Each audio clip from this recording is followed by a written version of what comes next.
অন্ধকার রুমে তোমার পাশে যে নারী ঘুমায় সে হচ্ছে তোমার স্ত্রী। তোমার বুকে মাথা রেখে তোমাকে জড়িয়ে ধরে যে মেয়েটি ঘুমায় সে হচ্ছে তোমার আদরের মেয়ে। তোমার পাশের রুমে যে মেয়েটা ঘুমায় সে হচ্ছে তোমার বোন। যে নারী তোমার জন্য রাত জেগে কান্না করে, তোমার সুখের জন্য তাহাজ্জুদ পড়ে, সেই নারী হচ্ছে তোমার মা। কই তারাও তো নারী, তাই না? তাদের উপর তো তোমার কখনো ভুলেও খারাপ নজর পড়ে নাই। তোমার বোন তোমার পাশের রুমে একা ঘুমায়, তোমার মেয়ে তোমাকে জড়িয়ে ধরে ঘুমায়। কই তাদের উপর তো কখনো 1% তো খারাপ নজর আসে নাই। কিন্তু দেখো, তারাও তো নারী, তাই না? তো কেন ভাই, তোমার বোনের উপর যদি তোমার খারাপ দৃষ্টি না পড়ে, তাহলে অন্যের বোনের উপর তোমার কেন খারাপ দৃষ্টি পড়বে? তুমি কেন অন্যের বোনের উপর খারাপ দৃষ্টি দাও? তোমার বোনকে তুমি যতটা ভালোবাসো, তোমার মেয়েকে তুমি যতটা ভালোবাসো, তুমি যে মেয়েটার দিকে খারাপ দৃষ্টিতে তাকাও, সেও তো কারো না কারো বোন, তাই না? সেও তো কারো না কারো মেয়ে। নারীদেরকে একটু রেসপেক্ট করতে শিখো।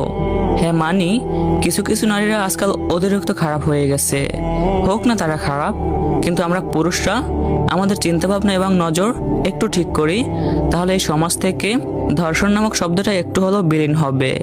হ্যাঁ, এখানে একটা কথা আছে যে ক্ষুধার্ত বাঘের সামনে যদি মাংস রাখা হয়, তাহলে বাঘ কখনো মাংস না খেয়ে থাকতে পারবে? এরকম লজিক অনেকেই দিবে। তো ভাই দেখো, পশুর সামনে মাংস রাখলে সে সেটা খাবে, এটা স্বাভাবিক, কিন্তু ওই লজিকের সাথে এই লজিক মিশালে তো কিছুই হবে না। পশুর ক্ষুধা লাগলে খাবে, ওর পরকালে কোনো জান্নাত জাহান্নামের হিসাব নাই। কিন্তু নারীরা তোমার সামনে যদি শর্ট ড্রেসেও আসে বা বোরকা পরেও আসে, তুমি যদি তাদের উপর খারাপ দৃষ্টি দাও, তাহলে পরকালে তোমার জন্য একটা হিসাব নিকাশ আছে। আজকের ভিডিওটা মেয়েদের নিয়ে কিছুই বলবো না। তুমি একটা ছেলে হয়ে যদি ভিডিওটা দেখো, তাহলে কথাগুলো একটু মাথায় নেওয়ার চেষ্টা করো। তোমার যদি ফিজিক্যাল চাহিদা এতটাই বেশি থাকে, তাহলে তুমি হালালে যাও, দরকার হলে অল্প বয়সে জোর করে বিয়ে করো। এতে তোমার চরিত্র ঠিক থাকবে, তোমার চোখের গুনাহ হবে না, এবং একটা নারী ধর্ষণ থেকে বেঁচে যাবে। আর যদি বিয়ের পরও তুমি অন্য নারীদের উপর খারাপ দৃষ্টি দাও, আল্লাহকে বলো যে আল্লাহ, আমার মন থেকে এইসব খারাপ চিন্তা ভাবনা দূর করে দাও। তো কথাগুলো কারো খারাপ লাগলে এজন্য আমি দায়ী নয়, বিকজ কথাগুলো আমি রিয়েল বলছি, তাই না? যদি কারো খারাপ লাগে, এখানে তার বোঝার ভুল আছে।